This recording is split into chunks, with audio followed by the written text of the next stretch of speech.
The world of finance, and indeed most industries, have one main key to success above all else: to be a client or customer focused business. While this seems easy enough in practice, there are many tasks or issues that may get in the way or have us lose sight of this most important rule of business. Throughout the years on the show, Paul has spoken to guests with some amazing insight into keeping your focus on the client at all times. In this episode, we look back at just 4 guests: Scott Sokolowski, Ahmed Sorora, Richard Weilman, and Grant Pillar, who have given some great insight into keeping a client-focused business. This is Paul Blanco's Small Steps, Big Wins.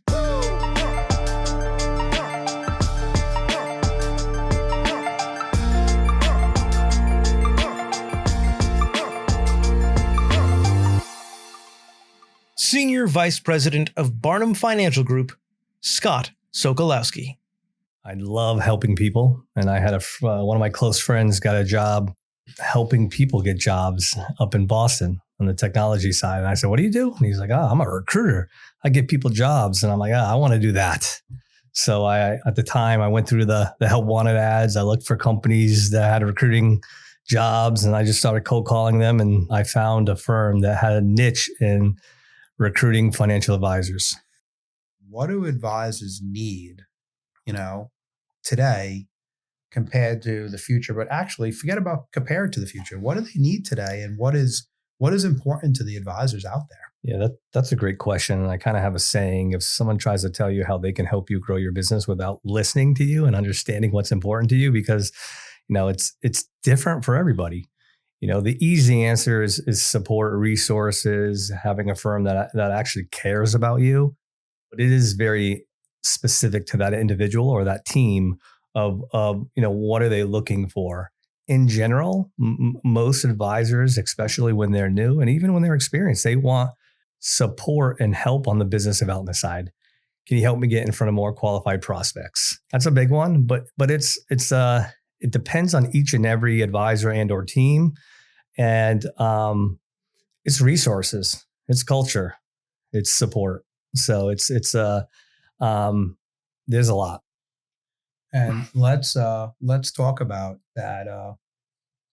Let's talk about the resource part. So I remember back when I first started as a GA, having no money and looking around at, there was a couple of major firms, more on the insurance BD side at that time, that had some value props that were hard. These GAs have been around 30 years. They were legends in the industry. And they had some really good resources like estate planning attorneys and case design stuff. And I looked and said, holy mackerel, I can't compete with these guys.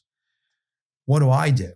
And I came up with a phrase, is a marketing firm that does financial planning. And I figured out that you don't need an estate planning attorney if you can't see anyone. Correct. So I just said, and I would ask advisors back then, I would say, if you close your eyes and you tell me the 3 things you need to grow your practice, one would always be business development, getting in front of more clients. So I was on to something, but today it's so different. Is there a lot of firms out there that you're talking to, because you said business development first, that is actually happening in those firms? Or is it few and far in between? Like, how does that work? Few and far. I think the industry still leaves it up to the advisor and or team to kind of build out their future. There's a select few companies that do focus more on, they focus on that early on support with some kind of lead generation, business development. And, but for the most part, no, I think they're doing it. I feel like they're doing it the way they've been doing it 10 years ago, 20 years ago. And I don't know, that leaves a big opportunity to firms like us. Yeah. And I guess the other question is, if you get business development right, and many of the advisors that you talk to that are truly entrepreneurs, the top producers, have figured it out on their own, some of it, but they're always looking for different help and different support. Different spokes. Yeah. But what about using resources like infrastructure that helps them client facing? What I've learned here, and it's a testament to some of our value prop that are, head of annuity sales, head of life sales, estate planning attorneys, case design work, financial planning. The biggest compliment they get is that the top producers take them and put them in front of their clients. Do you find that there's a lot of that going on out there, or is it still similar to the old days where that specialist at a firm is truly an advisor that's doing joint work and taking splits on cases? Like, how does that evolve out there? Because that's another piece of the puzzle. Yeah. It's mixed. I think that's a mix. That's mixed because some firms have those specialists at the home office level, and some firms leverage the advisor and their teaming. Each individual on the team has a different specialty. So they have a different discipline that they work on. Correct. So the home office one is, back to you. I remember my first wholesaler that I hired at Barnum was in 2009. And it was very similar to the mindset I had with you in recruiting and talent acquisition. Was, if this guy woke up every single day versus coming in once a quarter to drive life sales, how much more business would I do? Hence, That's how we did it. Can I ask a question about COVID? I say pretty much every show when I'm talking to advisors how COVID has changed the biz. There's so much bad happened in the world during COVID, but from a business perspective, a lot of good came of that. What are you seeing, that there's a lot of advisors today that are way more detached from their firms, where they're not like sitting in the main office anymore and they're working, say, from home, and their team's remote, and the touches that they were like, as you're thinking about caring, I think about the touches they might not be getting because they're not in the office anymore. And, the people that lead those firms have to be way more intentional about it. If not, like, does that change the game a little bit, or is it a non-entity? No, I definitely think more advisors are detached. They are leveraging Zoom to just be more efficient, right? They can be more efficient with their time. But I do think that presents a challenge in terms of on the leadership side, because you do have to make more of an effort to set up a Zoom. So it has made the advisor's time more efficient, but at the same time, I think it's a challenge for the leaders. Yeah. And I remember, like, I didn't believe my wife on Sunday night when she told me that we're going to have to shut down on Monday. And I remember we shut down, and for that time frame, let's just say those first 6 months that I was home, it helped me gain some new skill sets on that, being super intentional about how I did that. And now most of the advisors are back and the teams are back in the firm 100%. There's a few that are detached and probably will never come back, but the bulk of them have. I feel like that's made the organization better. And I think for anyone that's here that are leading a team or running a firm, make sure that you're being super intentional about your contact ratios with those people. So, Wealth Management Advisor for Reddington Sorora Advisory Group, Ahmed Sorora. The impact you're making on other advisors and some of your peers is amazing, but also the impact you're making on clients wouldn't have happened, and the industry needs people like you. So thank you for making that decision. So you get started like that. Was there a point along that journey that you were like, oh man, I don't know if I got myself in the right business? Or did you immediately say, like, this is all me and like, I know I'm going to crush this? Like, what were you thinking? I would say the first year, there was a lot of changes happened within that organization that I really didn't have my footing down. And when I was observing myself amongst others, I knew that I was smarter. I had other capabilities that I thought, they didn't have. They really weren't thinkers. They were great salespeople. And what I learned is I have to get really good at the sales technique, right? Being able to persuade people into making the best decisions for themselves. And it probably took me 2 to 3 years to get there.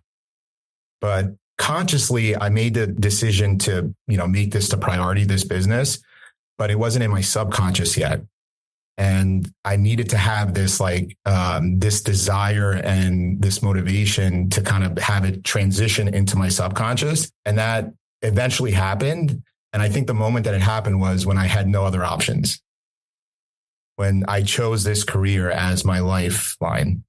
And at that point, I think things changed for me where I just became more disciplined in my approach. That was a game-changing moment for me. Yes, that's interesting that you, at some point you were all in. Like I always remember when I started as an advisor, I probably quit 3 times in the first year. And I was just being soft and, had a bad week or not the best week that I wanted. And it's interesting that you were mentally, as you said that you were all in, but you really, from a subconscious, you weren't once you did that. So that was a turning point for you. So that's really amazing. COVID happened. It made you more efficient. You then formed a team and you partnered with Barnum and you got really dug into transition solutions. You already had been doing a ton of work in PlanSmart, which is for the listeners out there, PlanSmart is where we teach financial education in the workplace. And I know, Ahmed, you were doing that probably for the last 7 or 8 years prior to that. I think that was a major turning point for you. And you probably felt like you had a fire hose coming at you in 2020. Yeah, it's such a weird time. It was, I would say the moment in my career where things changed before COVID was 2014, where I was in New York City. We were doing a PlanSmart RetireWise workshop, and I forget who didn't show up, and it was me. And I was there, and then the pressure was on that I had to present in a boardroom on the 47th floor of a corporate office. And I was 4 years in. So I probably knew more than the audience, but I was, the fear set in of, what if you sound ridiculous, or what if the topic doesn't go as planned? And I just stepped up to the plate, Paul. And I think that moment, after I was drenched in sweat, but it was, I was super, the competitive spirit came out. But that was a turning point where, I had more confidence in my ability. Right. And then, that was in-person live event. Fast forward to COVID, where now everything went virtual, and the access that we had at that point was now national. Right. So, my confidence level in person transitioned to, a virtual confidence level where I was able to inspire more people, educate more people. I had more reach through that platform. That helped us continue to spread the message, right? Which is, we're able to provide really great advice to people that need it. Yeah. And let's stay on that for a second. My journey, and part of the reason I started this podcast, Small Steps, Big Wins. And please make sure for the listeners that you go online and go back and listen to all the episodes. It'll help you to grow. But I did that because the industry has truly been shrinking since I've been in the business 31 years, and there's about 300,000 advisors. The average is about 40% of them over 55, right? Not a lot of young advisors like you in the business, only 9% over 30, under 30, I should say. And the word you said is the need for advice is greater than it's ever been, and to inspire clients. So I'd love to understand, I remember as an advisor, and remember, I only started out really the last year that I was an advisor, we started to do some asset gathering, but it was really the protection side. But I remember I was out a lot at night, young couples, and would help them execute the plan, and they were protected now and they were on this right path. And I couldn't even go to sleep. It was like I scored a touchdown. I was so inspired. And I mean, you use that word and it made me think about that. How are you feeling? So now you have 5 other advisors with you and 4 staff that are helping you to make sure clients are financially secure. How does it feel, like the impact you're making each day?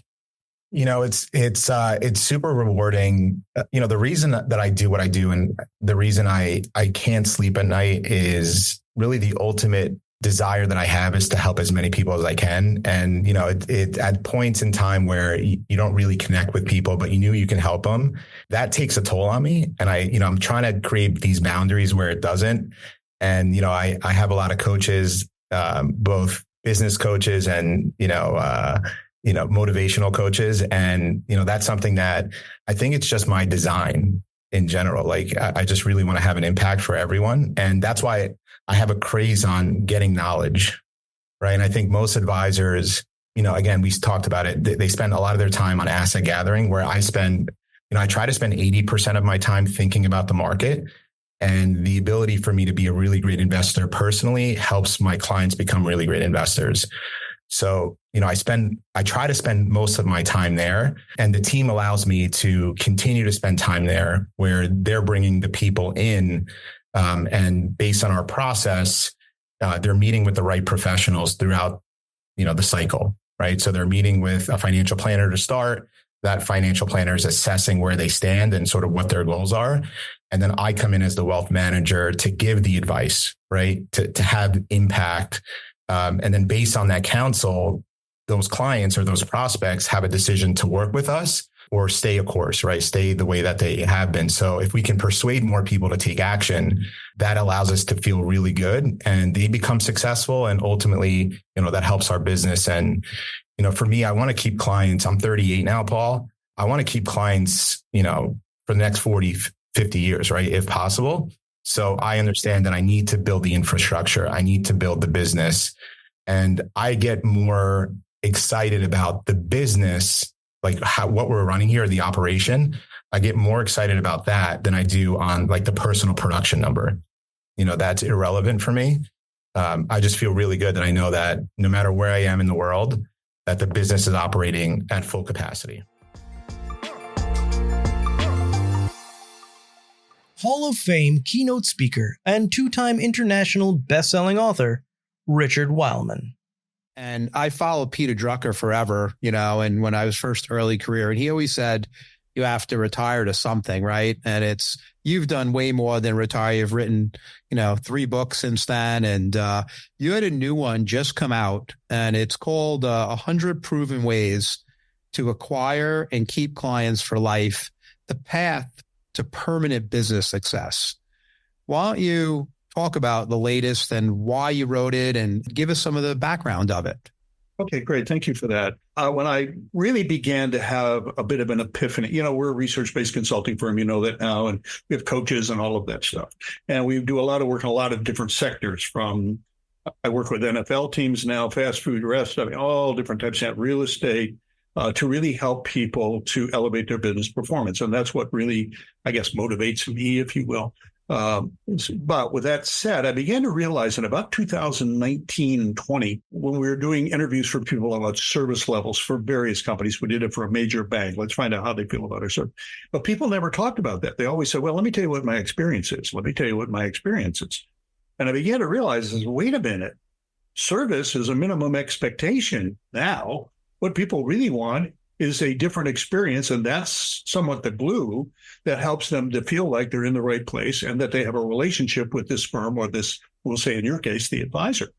So that I began to interview people. And I would say, if I wanted to receive your business, if I wanted to acquire you as a client, what kind of an experience would you like to have? And they began to tell me, and I started writing them down. Well, of course, we went through the pandemic. And of course, then all of this idea of, shall we say, experience and connection really came to a higher level of importance to people because it was kind of how they kept their sanity. So that was the backdrop. And so I didn't want to write this. Let's just say I failed English in high school and went an extra. Me too. Right. So, we have another commonality. Yes. But when I write, it's usually longhand. In any case, I really argued in my mind about it, argued with the I was not going to write another book. Finally, my wife said, honey, you're waking up in the middle of the night, running downstairs to the yard. You're going to have to do something. So I said, okay, I'm going to sit down and write. And if it comes, if it comes.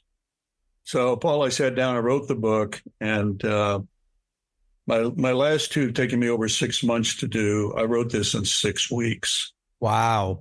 It was like a brain dump, and I was done. I'd been in the office about 14, 15 hours. And I got up and I walked out of the office at my home in the other part of the world, Honolulu. And my wife looked at me and she said, oh my God, you're done, aren't you? And I said, yep, I'm done. She said, how many tips did you do? I said, I have no idea. She said, can I go count them with that? Or do you want to count them yourself? I said, no, of course you can go count them. And she was gone a bit. And as she came out and she was crying. And I said, what is it? She said, well, I counted them twice. It was exactly 100. That's amazing. I knew you were going to say that. It was just and it kind of gave me goosebumps. It was like, and there's just not another one to write. So, and the whole book is predicated on the fact that people today want an elevated experience. But what does that mean? I mean, these words get tossed around by marketers and gurus. What does it mean? So I ask people, when you talk about an elevated experience, what does it mean? Well, I want somebody to personalize and humanize the experience I have. Well, what does that mean? And there's 4 things people are looking for today, Paul. I mean, to me, let's set this aside. Competency. Okay, if you're carrying this card and says you're a plumber, I'm believing you, until you don't get my pipes working. So we're going to put competency over here. The 4 things they're looking for relationally is, number 1, they're looking for someone to be kind. Just to be kind. Don't be harsh, just be kind. Secondly, somebody that is thoughtful. They'll go the extra mile, do the extra thing, make a difference. Care enough to find out what I really want, as opposed to you assuming what I need. Or what they want to sell you, right? Thank you. Exactly right. And so they want what? They want kindness, thoughtfulness, caring, and 4th is empathy. And no longer anybody's in a particular business or profession, let's tell the truth, we sometimes see the solution before they even know they have a problem. Having said that, however, nearly everyone, regardless of what you do, if you go to a hairdresser, if you go to a dentist, you go to a financial advisor, the truth of the matter is that they feel their situation is different or unique, and they'll often say that. We'll say, well, Paul, thanks for meeting with me. And let me tell you, my situation is different than most. Well, you may have heard the same situation 150 times, but to them, it's their story. Different. And that empathy motivates people. Covey talked about this briefly, and when I'm not going to give you the exact quote, but it was basically that when you demonstrate deep empathy for people, the defensiveness goes down and they're open to creative solutions. Well, there it is. And now that's what he said. But when I started interviewing people, and I'm not talking about 100 people here, we did over 6,000 people in all of my consulting work. I mean, we worked with lots and lots of different firms in all different types of industries all over the world. And I would interview people and ask them, what do you really look for in experience? Well, I want somebody thoughtful, kind, caring, and empathetic, over and over and over. So then I said, well, how can somebody demonstrate that? They said, yeah, a lot of people say they're empathetic, but they're really not empathetic. And they say they're kind of careful, but they're not really kind of careful. And we said, well, what would they have to do that? So that's what the book is about. This is what the consumer says. If you do this, I want to do business with you. And I know I'm in the right place. And so that becomes important. Is that helpful? But here's the fundamental. We taught everybody, including people that were recruiting.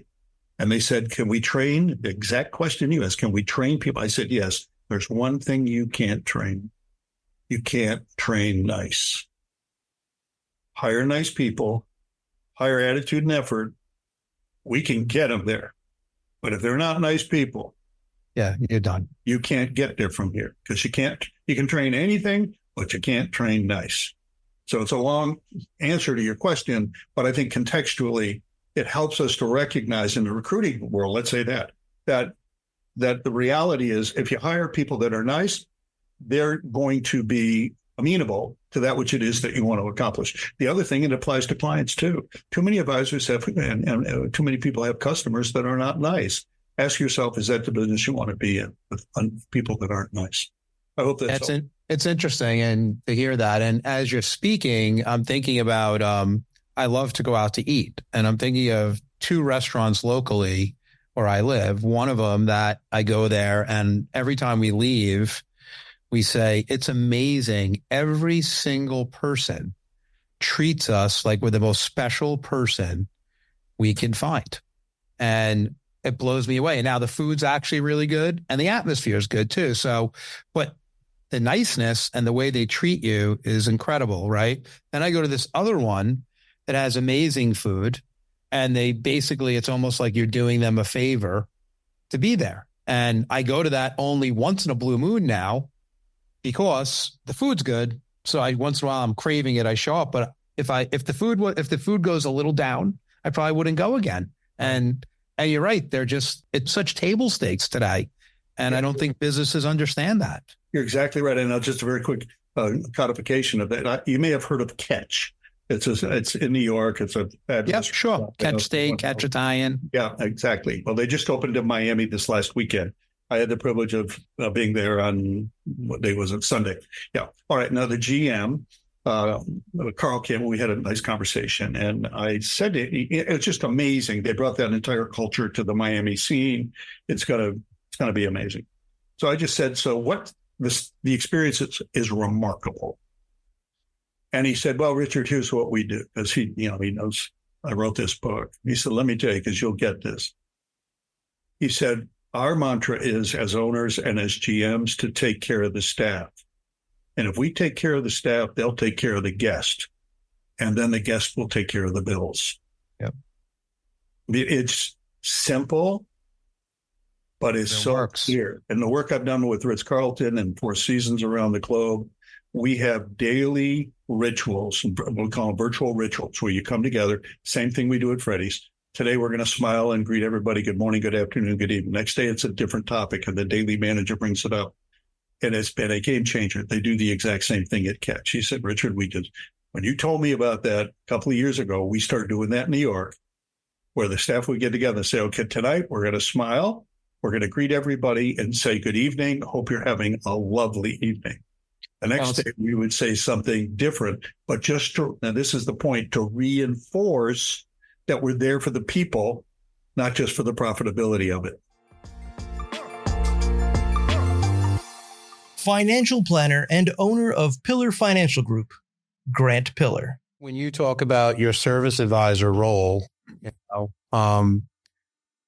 did you start with just one where you just took your book and you said, I have 1,000 clients now and I have to carve off a certain amount? And, what was that process like for you?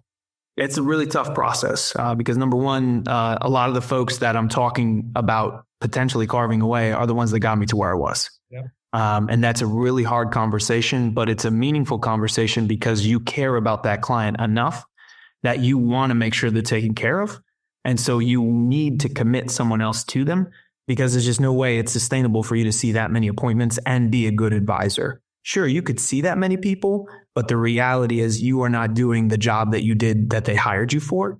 And so you've got to extend your overall support. So if you make that commitment to see that client, to have those conversations, you have to have some type of process in place to take care of that client, because you ultimately, if you're growing, if you're in a growth mindset, are not going to be there with that client forever.